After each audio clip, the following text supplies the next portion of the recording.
बागेश्वर जिले में पिछले कुछ दिनों हुई बेमौसम बारिश और ओलावृष्टि ने फल, फसल और सब्जियों को काफी नुकसान पहुंचाया है। जहां एक और बागेश्वर नगर सहित कपकोट और कांडा काफल गैर में रबी की फसलें जैसे गेहूं, मसूर, सरसों और बागवानी पूरी तरह से प्रभावित हुई। वहीं मुख्य कृषि अधिकारी ने जानकारी दी, विभाग और राजस्व विभाग की संयुक्त टीम प्रभावित ग्रामों में जाकर नुकसान की रिपोर्ट तैयार कर रही है। प्राप्त जानकारी के अनुसार कहीं 30 तो कहीं 50% तक नुकसान होने का अनुमान है। फाइनल रिपोर्ट के आधार पर और फसल बीमा के अनुसार मुआवजे की कार्रवाई की जाएगी। जो लगातार 2 दिनों की बारिश हुई है, इससे हमारे जनपद के कपकोट क्षेत्र में कुछ किसानों ने जो है हमें नुकसान की अभी सूचना बताई है और अन्य विकास खंडों में भी बारिश और थोड़ी ओलावृष्टि हुई है। तो हमने अपनी कृषि विभाग की टीमें उन क्षेत्रों में जो है सर्वे के लिए लगा दी है। प्रारंभिक सर्वे के आधार पर जो हमारी जो रिपोर्ट आएगी उसी आधार पर हम जो है इसमें अग्रिम कार्रवाई करेंगे। हमारे साथ साथ राजस्व विभाग की टीम भी काम कर रही है और कपकोट क्षेत्र में जो ओलावृष्टि हुई है, कुछ किसानों ने वहां पर फसल बीमा हमारा जो कराया था, तो फसल बीमा के जो हमारे जो प्रारंभिक सर्वे होंगे उसी आधार पर उन लोगों को मुआवजे की जो है धनराशि जो है उनको वितरित कर दी जाएगी। इसके अलावा अन्य कृषक इसका लाभ उठाना चाहते हैं तो जो क्रॉप कटिंग के जो हमारे डाटा आएंगे उसके आधार पर उनको मुआवजे की जो भी धनराशि उनको अगर उस श्रेणी में आते हैं तब उनको जो है इसके लिए जो है आगे की हम कार्रवाई करेंगे। इस तरह की समस्याएं लगभग हर साल हमारे साथ आती है, क्योंकि प्राकृतिक जो समस्याएं होती है उन पे मानव का कोई नियंत्रण नहीं होता है।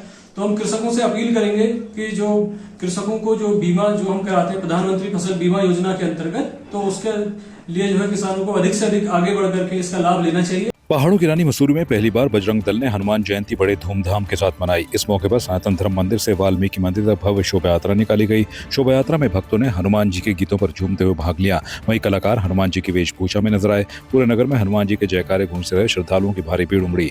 प्रमुख हनुमान मंदिरों में सुंदरकांड पाठ और भंडारे का आयोजन किया गया।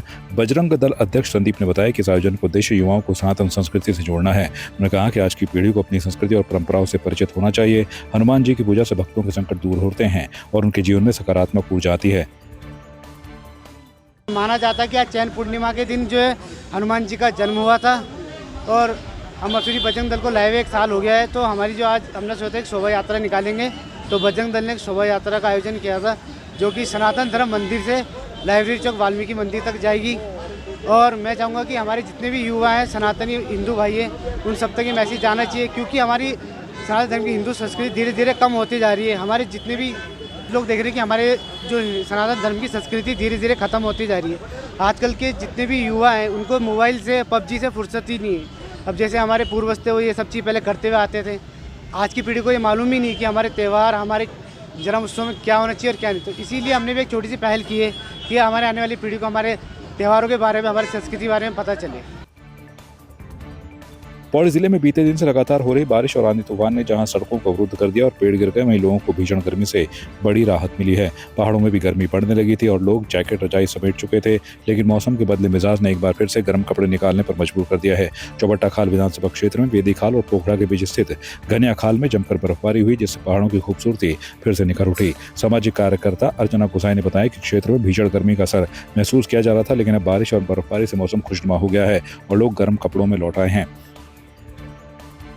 यहाँ पे जैसे मौसम अभी ठंडा हो चुका है, एक तो सबसे पहले हमारी जो फसलें हैं उसके लिए बहुत अच्छा हो चुका है मौसम, क्योंकि जो फसलें हैं उसके लिए भी बहुत बढ़िया है। और साथ में जो पौड़ी का मौसम है उसमें भी थोड़ा सा अभी मतलब फिर से एक बार ठंड का मौसम बढ़ चुका है। जैसे कि मौसम विभाग ने एक बार बताया था कि दोबारा से यहाँ पे ठंड बढ़ने वाली है और बर्फ़बारी हो रही है जगह जगह में भी। तो आप देख रहे हैं यहाँ पे लगातार 3-4 दिनों से मौसम ऐसे ही परिवर्तन आ रहा है, कभी बारिश और कभी धूप, रंग बदल रहा है मौसम। बागेश्वर के रेड क्रॉस भवन में चल रहा 3.5 महीने का सिराई प्रशिक्षण कार्यक्रम सफलतापूर्वक संपन्न हो गया। समापन समारोह में केंद्रीय सड़क एवं परिवहन राज्य मंत्री अजय टमटा ने प्रशिक्षण प्राप्त करी 40 महिलाओं को प्रमाण पत्र वितरित किए। उन्हें महिलाओं को आत्मनिर्भर बनने और इस प्रशिक्षण का लाभ उठाकर स्वरोजगार शुरू करने के लिए प्रेरित किया। यह प्रशिक्षण कार्यक्रम रेड क्रॉस समिति और जन शिक्षण संस्थान के सहयोग से संचालित किया गया। समापन अवसर पर केंद्रीय मंत्री अजय टमटा ने रेड क्रॉस समिति के कार्यों की सराहना करते हुए कहा कि प्रदेश में देहरादून के बाद बागेश्वर ऐसा जिला है जहाँ रेड क्रॉस सक्रिय रूप से कार्य कर रही है। उन्हें महिलाओं महिलाओं को स्वरोजगार के लिए हर संभव सहयोग का आश्वासन भी दिया। रेड क्रॉस सोसाइटी बागेश्वर के चेयरमैन इंद्र सिंह फरसवाण ने कहा कि समिति ने जिले में आपदा प्रबंधन, दिव्यांग कल्याण, स्वास्थ्य और महिला सशक्तिकरण जैसे क्षेत्रों में महत्वपूर्ण भूमिका निभाई है। प्रशिक्षण प्राप्त महिलाओं ने बताया कि उन्हें इस कोर्स के जरिए कई तरह के डिजाइन बनाने, सिलाई के आधुनिक तरीकों और व्यावसायिक पहलुओं की जानकारी मिली, जिससे वे अब खुद का काम कर रही हैं और अच्छी आमदनी भी हो रही है। ये बहुत अच्छा एफर्ट हमारा बागेश्वर रेड क्रॉस और जन शिक्षण संस्थान बागेश्वर के माध्यम से और रूरल एजुकेशन एंड एंटाइटलमेंट केंद्र देहरादून के संरक्षण में इस अभियान की शुरुआत की गई। लगभग 3.5 महीने का ये हमारी बहनों को असिस्टेंट ड्रेस मेकर का कोर्स का कुछ कराया गया और आज इसके सर्टिफिकेट देने का कार्यक्रम हुआ, जिसमें 40 बहनों ने इसमें प्रशिक्षण प्राप्त किया है। ये अपने आप में कहीं न कहीं सबकी दक्षता को आगे बढ़ाने का काम सिलाई के माध्यम से हुआ है और इस कारण से हमारी बहनें अपने आजीविका के लिए, स्वावलंबन के लिए खड़ा हो पाएंगी और सम्मान से अपना जीवन जी पाएंगी, अपने परिवार की रक्षा कर पाएंगी, सहयोग कर पाएंगी।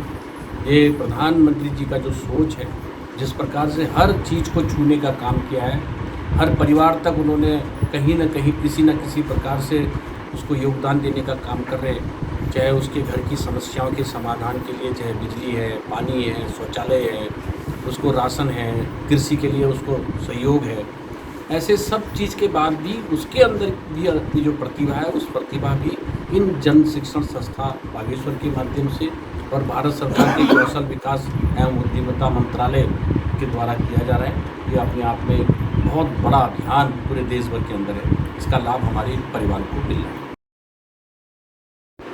आज रेड क्रॉस भवन में जो लगातार 3-3.5 महीने से हमारे बहनों का एक प्रशिक्षण जन शिक्षण संस्थान के सहयोग से चल रहा था, इसका आज हमारे केंद्रीय राज्य मंत्री आदरणीय श्री अजय टम्टा जी द्वारा इस कार्यक्रम में प्रतिभाग कर और हमारे सभी दोनों विधायक और हमारे राज्य मंत्री शिव सिंह बिष्ट, जिला पंचायत अध्यक्ष सहित हमारे सभी जनप्रतिनिधि और इस क्षेत्र की सम्मानित जनता उपस्थित होकर इस कार्यक्रम में जो उनके सर्टिफिकेट थे वो सर्टिफिकेट वितरण किए गए और इसमें कहीं न कहीं जो हमारी सरकार का भी उद्देश्य है आत्मनिर्भर भारत और लोकल में वोकल, उसी के तहत ये प्रशिक्षण में जो इन्होंने यहाँ पर जल शिक्षण संस्थान वाले जो सुंदर इनको कई उपकरण बनाने और सिलाई अन्य कई प्रशिक्षण यहाँ पर दिए गए, इसका कहीं न कहीं इन बहनों को लाभ मिलेगा और इनकी जो अपनी जो स्वरोजगार है इसको भी आगे बढ़ाएंगे और कहीं न कहीं इनकी आर्थिक स्थिति भी इससे मजबूत होगी।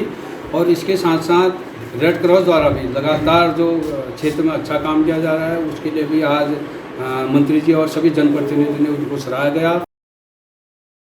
आज के कार्यक्रम में एक जन शिक्षण संस्थान और भारतीय रेड क्रॉस समिति के सहयोग से एक यहाँ पर सिलाई प्रशिक्षण 3.5 महीने का चला और जिसमें आज हमारी 40 जो महिला बहनें थी उनको प्रमाण पत्र उपलब्ध कराए गए हैं। और विशेष बात यह है कि सौभाग्य से हमारे बीच में माननीय राज्य मंत्री सड़क एवं परिवहन श्री अजय टम्टा जी हमारे बीच में थे, उनके माध्यम से हमारी महिला बहनों को वो प्रमाण पत्र उपलब्ध कराया गया है और माननीय मंत्री जी द्वारा ये हमारी जो महिला बहनें हैं उनको आश्वासन भी दिया गया है कि आने वाले समय में उनको रोजगार परक कई सुविधाएं उपलब्ध कराने के लिए उनके प्रयास रहेंगे। हमारे बीच में माननीय विधायक, माननीय जिला पंचायत के प्रशासक और नगर पालिका के अध्यक्ष भी थे। उन सभी ने एक मत से कहा है कि ये जो सारी महिलाएं हैं जो कि असिस्टेंट ड्रेस मेकर बन के निकल रही हैं, उन सभी को आने वाले समय में विभिन्न योजनाओं के माध्यम से स्वरोजगार दिलाने का प्रयास किया जाएगा। रेड क्रॉस सोसाइटी बागेश्वर और जन शिक्षण संस्थान के संयुक्त तत्वाधान में जो ड्रेस डिजाइनिंग का प्रशिक्षण रेड क्रॉस भवन में चला 3.5 महीने का, आज उसका समापन कार्यक्रम था, जिसमें केंद्रीय राज्य मंत्री श्री माननीय कपड़ा मंत्री आदरणीय अजय टम्टा साहब ने ये सर्टिफिकेट का वितरण किया। आज विधायक महोदय भी उपस्थित थे और करीब 40 प्रतिभागियों ने इसका प्रशिक्षण लिया। प्रमाण पत्र के बाद में सर ने कहा कि अब आने वाले वक्त में आप एडवांस ट्रेनिंग के साथ में स्कूल की ड्रेसेस बनाने का काम करें ताकि आपकी आय में इजाफा हो और इसी के साथ में कार्यक्रम का समापन किया। आपकी इस पर क्या राय है, हमें कमेंट कर जरूर बताएं। इसके साथ ही आप हमारे YouTube चैनल को सब्सक्राइब कीजिए। आप हमें Facebook, Instagram, Twitter पर फॉलो भी कर सकते हैं और संवाद 365 के साथ एक क्लिक में जुड़ने के लिए डाउनलोड कीजिए संवाद 365 ऐप।